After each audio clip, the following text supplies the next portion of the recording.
Un cálido y cordial saludo en el nombre de Jesús para todos nuestros estudiantes del Centro Pentecostal de Instrucción Bíblica. Quien les habla la profesora Adriana Ospina.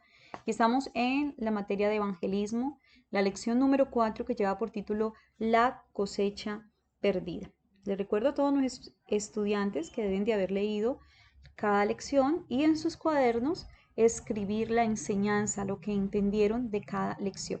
En esta lección número 4, la cosecha perdida, tenemos nuestro texto principal, el cual encontramos en Jeremías 8, verso 20, y dice de la siguiente manera: pasó la cosecha, se acabó el verano, pero nosotros no hemos sido salvos. Nuevamente lo repito, pasó la cosecha, se acabó el verano, pero nosotros no hemos sido salvos.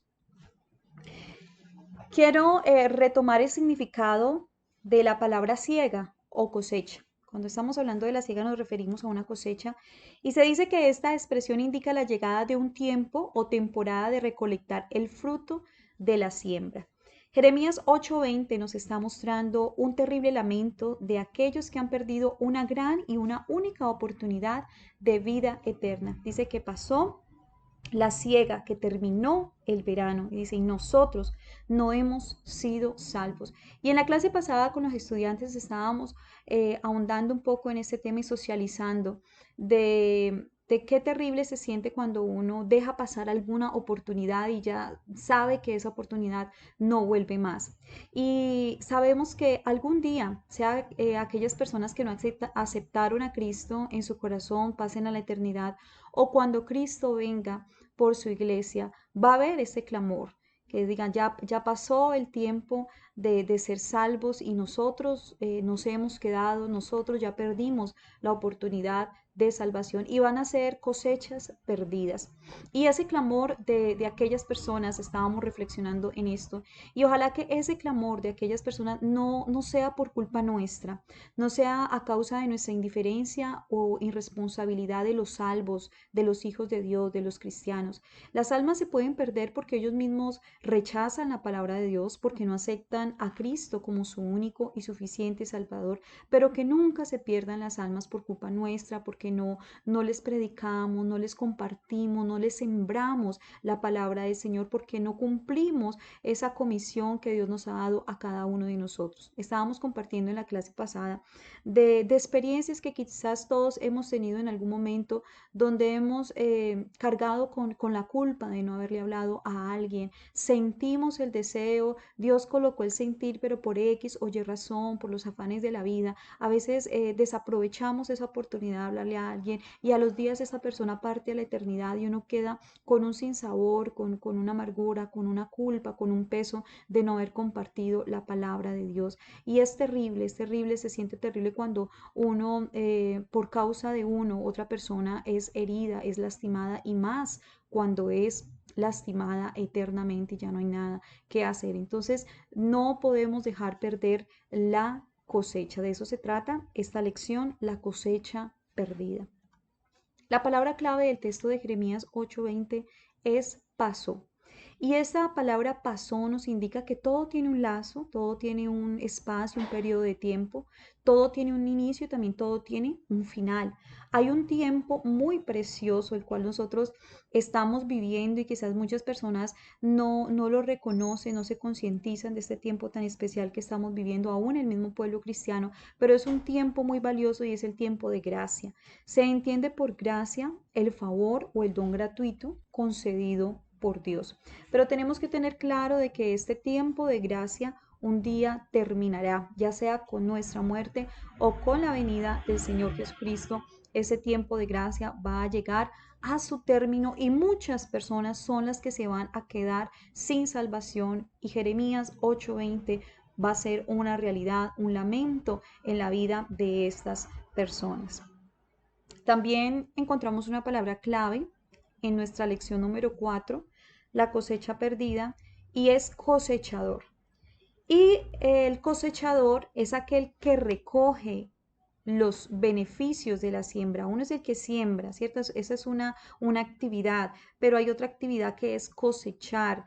y es una actividad de agrado porque se entiende que esa semilla que se sembró, dio frutos, creció, pasó el proceso y se puede disfrutar de esos beneficios de esa siembra, o sea, el fruto. A eso es lo que se llama la cosecha y el cosechador, pues es aquel que recoge esos frutos de esa siembra. Y nosotros debemos identificar los terrenos. Recordemos en la lección número 3 que nos hablaban acerca de las estaciones y que hay un tiempo de arar, hay un tiempo de sembrar, hay un tiempo de cultivar la palabra de Dios, pero no se nos puede olvidar que también hay un tiempo muy importante y es el de cosechar.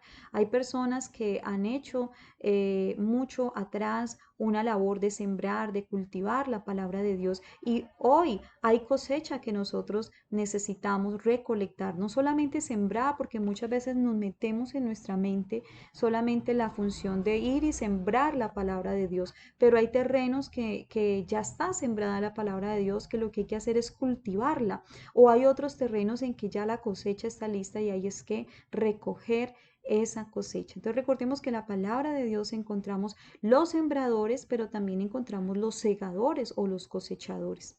Se debe identificar en qué estación está la persona y de esa manera continuar el proceso, no estancarnos. Si ya la persona se ha hecho un arado o ya en el corazón de la persona se ha hecho una siembra o un cultivo, pues hay que proseguir, hay que avanzar para que esa cosecha no se estanque o no se eche a perder. Los frutos están maduros, que a no ser que alguien los recoja, se podrirán. Es una de las frases que encontramos en nuestra cartilla donde un anciano, un pionero, le dijo a un joven pastor. Y debemos de saber que la vida cristiana es como todo aquello bueno que a veces queremos realizar, que queremos iniciar, emprender en nuestras vidas, pero a veces no sabemos cómo, ¿cierto? Muchas veces queremos alimentarnos de una manera más correcta, saludable, reconocemos la necesidad, la importancia de implementar una buena alimentación o una actividad física en nuestro diario vivir, pero a veces no sabemos cómo hacerlo, cómo iniciar, a veces no sabemos qué empezar comiendo, a qué horas, bueno, desconocemos el tema y a veces eso frustra y la persona desiste, pero cuando una persona quiere iniciar un hábito saludable, algo diferente, pues lo más correcto es que se apersone con un experto y éste le oriente. Pues lo mismo pasa en la vida cristiana y muchas personas que reconocen que necesitan de Dios, que el Evangelio es la verdad, pero no saben cuándo, cómo, dónde. Entonces necesitan de esos portadores de la palabra de Dios, aquellos que identifiquen el terreno y puedan mostrarle ese camino, esa nueva vida en Cristo Jesús. Y esas personas, esos orientadores, esos sembradores o esos esparcidores de la palabra de Dios, pues somos tú y yo. Juan capítulo 4, el verso 35 y 38 nos dice de la siguiente manera, ¿no decís vosotros, aún falta 4 meses para que llegue la siega? He aquí os digo, alzad vuestros ojos y mirad los campos, porque ya están blancos para la siega. Y el que siega recibe salario y recoge fruto para vida eterna, para que el que siembra goce juntamente con el que siega. Porque en esto es verdadero el dicho, uno es el que siembra y otro es el que siega. Yo os he enviado a cegar lo que vosotros no labrasteis, otros labraron y vosotros habéis entrado en sus labores. Vamos a profundizar un poco en estos textos de la palabra del Señor de Juan, capítulo 4, verso 35 al 38. Y en Juan, capítulo 4, verso 35, la primera parte de este verso nos dice, ¿no decís vosotros, aún falta 4 meses para que llegue la siega? Pues esta frase representa un pensamiento, una actitud de indiferencia, una actitud o un pensamiento relajado, el cual está posponiendo la labor y de esa manera se está poniendo en riesgo la cosecha. Los discípulos veían que le faltaba la cosecha, pero Jesús veía otra cosa. Jesús veía que la cosecha ya estaba lista y con riesgo de que esa cosecha se perdiera si no era recogida a tiempo. ¿Cuál era el error de los discípulos? El error de los discípulos es que no estaban observando bien, o como lo vimos en nuestra primera lección, no estaban viendo como Jesús miraba. Por eso es muy importante que Dios abra nuestros ojos y nos ayude a ver esas multitudes, esa cosecha que ya está lista. Sigue diciendo el texto, he aquí os digo, alzad vuestros ojos y mirad los campos. Entonces Jesús enfatiza por medio de una metáfora que es la cosecha, o sea, las almas que ya están listas, o sea, que no hay que esperar más tiempo, es hora de ir a cosecharla. Y Jesús en ese momento estaba viendo a los samaritanos como un campo listo para la siega. La samaritana ya estaba lista para escuchar y recibir el mensaje de salvación. Y Jesús entabla una conversación según la ocasión y el contexto, y ella fue un terreno fértil, un terreno ya listo y un terreno multiplicativo porque ella recibió esa palabra y fue y la compartió a otro. Entonces mire que a veces es sino entablar una conversación con una persona, hay terrenos listos para ser cosechados, terrenos fértiles, terrenos multiplicativos. Lo que tenemos es que ver la oportunidad, abrir nuestros ojos, tener ojos visores. Hay otras versiones las cuales quiero compartir. Cuando dice alzad vuestros ojos y miren los campos, otras versiones bíblicas dicen de la siguiente manera. En la Dios habla hoy, dice, fíjense en los sembrados. Nueva versión internacional nos dicen, abran los ojos y miren los campos sembrados. Nueva traducción viviente nos dice, despierten y miren a su alrededor. La palabra de Dios para todos nos dice, levanten los ojos y observen los campos. Entonces, mire la perspectiva que nos dan estas distintas versiones. Fíjense, abran los ojos, despierten, levanten los ojos. Y son aspectos de los cuales uno tiene que pedirle al Señor en oración. Señor, ayúdame a fijar mis ojos en las almas, en los sembrados. Abre mis ojos, despiértame, levanta, Señor, mi mirada, que se quite toda nubla, toda ceguera espiritual de nuestras vidas. Jesús le estaba alertando y nos alerta a todos, no solamente a los discípulos, nos alerta a todos a tener ojos visores. Podemos mirar ahí la imagen de aquel hombre con unos visores mirando, y necesitamos esos visores, unos visores espirituales, los visores del Espíritu Santo, ver como Jesús ve para identificar esos terrenos. Es decir, no más ceguera, no más sueño, no más indiferencia espiritual con las almas que ya están listas para ser cosechados. Hay muchas almas que han venido haciendo un trabajo en ella, otras personas, otros sembradores. Hay otras personas que ya han sembrado la palabra de Dios en corazones, que ya han nutrido, han fortalecido, han cuidado, han cultivado esos terrenos, y quizás nosotros tengamos que hacer el papel de cosechadores. Entonces recordemos que Jesús siempre tuvo unos ojos despiertos. Recordemos la primera lección de Mateo 9, donde nos dice que él vio multitudes y donde él mismo expresó, la mies es mucha, pero los obreros pocos. Curtis John, en el libro La cosecha perdida, nos dice, la iglesia no se puede sentar y esperar que la gente venga a Dios.